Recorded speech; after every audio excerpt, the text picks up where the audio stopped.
माननीय अध्यक्ष महोदय, मैं प्रस्ताव करता हूं कि खंड 2 में इस प्रकार का संशोधन किया जाए। प्रारंभिक पैरा में शब्द 2/3 के स्थान पर 3/4 का लोप किया जाए। दूसरा, परंतु के खंड 1 में शब्द 2 वर्ष के स्थान पर शब्द 3 वर्ष का लोप किया जाए। प्रस्ताव प्रस्तुत हुआ। प्रश्न यह है कि खंड 2 में अभी कुछ बोलना है? अरे संशोधन तो आएगी, आप क्या बोल रहे हैं? मैं उसका तर्क दे दूं क्यों मैं चाहता हूं संशोधन। चलो मैं संक्षिप्त में कह दूं, आप बोले इससे पहले मैं आपका आदेश मान लेता हूं। मैं इस जो संशोधन लेके आए हैं उसका विरोध करता हूं और मेरा मानना है कि लोकतांत्रिक प्रक्रिया में सबसे मजबूत और सशक्त तरीका अविश्वास प्रस्ताव है। यदि आपको किसी अध्यक्ष को जनता के प्रति उसका उत्तरदायित्व तय करना है तो जिम्मेदारी कि वो जनता के प्रति जिम्मेदारी से काम करे। यदि 2/3 के स्थान पर 3/4 बहुमत कर दिया, एक उदाहरण तौर पे जैसे अगर 15 मान लेते, 15 पार्षद हैं, 15 पार्षद में से 2/3 का कैलकुलेशन होता है 10। अगर 10 का ही हम लोग मान के चले तो 5 लोग बचते हैं। अध्यक्ष खुद अध्यक्ष को हटा दे तो मात्र उसको 4 लोग चाहिए रहते हैं अपने साथ करने के लिए। यदि उससे एक संख्या भी ज्यादा हो जाएगी तो ये क्या कहते हैं अविश्वास प्रस्ताव पारित नहीं हो पाएगा। तो पहले से ही जो संख्या है वो इतनी ज्यादा है कि वो अध्यक्ष को एक स्टेबल स्थान पे पहुंचाने के लिए पर्याप्त है। परंतु अब इसको 3/4 करने का क्या उद्देश्य समझ नहीं आ रहा अध्यक्ष जी।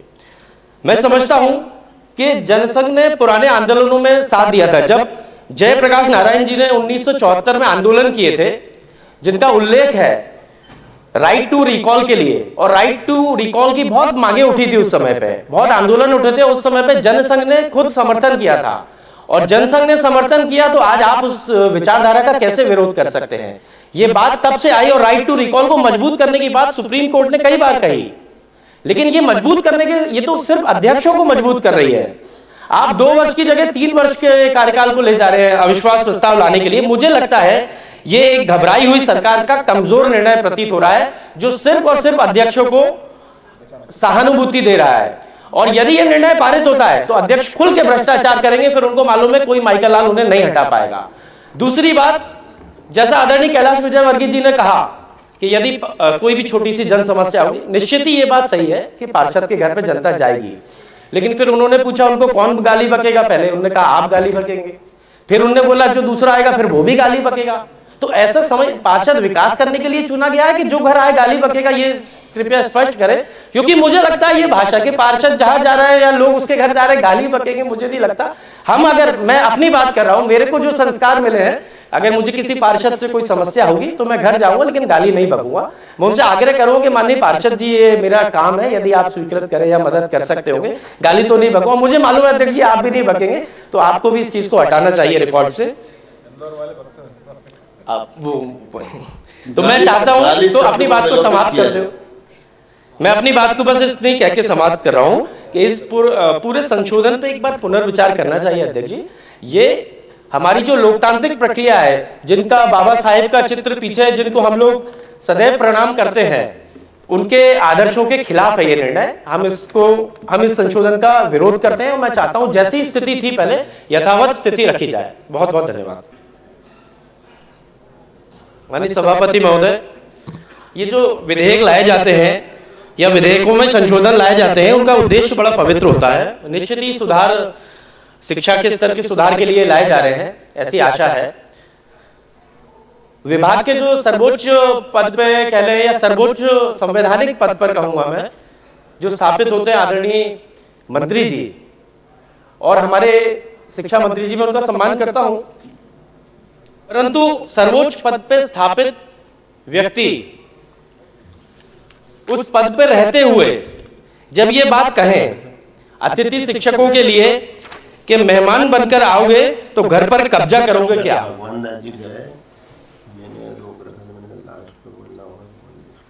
मैं इसको फिर से दोहरा देता हूँ। बोलिए। माननीय अध्यक्ष जी, मैं कह रहा था कि जो शिक्षा मंत्रियों सर्वोच्च पद होता है उस विभाग का, और सर्वोच्च पद संवैधानिक पद पर जब बैठे हुए व्यक्ति, जिनका मैं सम्मान करता हूं, परंतु कुछ ऐसी बातें उन्होंने कही, वक्तव्य मीडिया के सामने दिया और उन्होंने कहा अतिथि शिक्षकों के लिए कि मेहमान बनकर आओगे तो घर पर कब्जा करोगे क्या। मैं इस बात के लिए मैं निंदा करता हूं सदन के अंदर, और मैं आग्रह करता हूं, स्लिप ऑफ टंग सबसे हो सकता है, हमसे भी हो जाता है, कई बार बड़बुलापन हो जाता है या जबान फिसल जाती है, लेकिन अतिथि शिक्षकों के सम्मान में मुझे लगता है उनको खेद व्यक्त सदन के अंदर करना चाहिए। मैं ऐसी उनसे आशा करूंगा। अतिथि शिक्षकों को जो वायदे पहले किए, अतिथि शिक्षकों इस बिल में मैं क्यों बात कर रहा हूं ये मैं आपको बता दूं, क्योंकि शिक्षा का स्तर तब बेहतर होगा जब शिक्षक बेहतर होंगे। आप प्रतिपक्ष के उपनेता हो, हम लोगों को बिल पर केंद्रित करना चाहिए। मैं उस बिल पर ही केंद्रित होकर के बात कर रहा हूं, लेकिन जब तक शिक्षा का स्तर कैसे सुधरेगा माननीय अध्यक्ष जी, शिक्षक अच्छे नहीं होंगे तो क्या शिक्षा का स्तर बेहतर हो सकता है। मैं बिल की भी बात आपसे एक दो बिंदु कह दूंगा, लेकिन शिक्षा का स्तर अगर सुधारना है, शिक्षक अच्छे होने चाहिए। और जो अतिथि शिक्षकों को चुनाव के पहले वायदे किए थे, जो पूर्व मुख्यमंत्री जी ने जो वायदे किए थे, बड़ी बड़ी मन से बातें कही थी कि अतिथि शिक्षकों को जो है हम ऐसे रेगुलर करेंगे, इतने % लिया जाएगा, अब वो वायदा खिलाफी नहीं होनी चाहिए। मेरा आपसे आग्रह है कि उन सभी वायदों को पूरा किया जाना चाहिए। बिल के अंदर के में मैं 2 बिंदु कह देता हूं, क्योंकि माननीय सदस्यों ने लगभग सारी बातें कह दी हैं। प्राइवेट स्कूल, इनमें 2 चीजें मुझे लगता है जिन पे गंभीरता से विचार होना चाहिए, जो बिंदु अभी नहीं शामिल हुए, बस वो बता रहा हूं कि जो गणवेश और पुस्तकें हैं, इनमें कमीशन खोरी खुलेआम चलती है। स्कूलों की दुकानों पहले से बंधी हुई है, यदि उन दुकानों से पुस्तकें और गणवेश नहीं ली जाती हैं तो उनके साथ अच्छा व्यवहार नहीं होता बच्चों के साथ, या बाध्य किया जाता है लेना, वहां मोटे मोटे कमीशन बंधे होते। इसके लिए आपको विचार करना चाहिए माननीय मंत्री जी। दूसरा मैं ये कहना चाहता हूं कि इस बिल के इस संशोधन के अंदर जो है, मैंने पढ़ा तो उसमें 2 तरह की फीसों का, वैसे तो तमाम सारी फीसों का उल्लेख था, लेकिन 2 तरह की फीस का विशेष उल्लेख किया गया अलग अलग। एक थी वाचनालय फीस और एक थी पुस्तकालय फीस।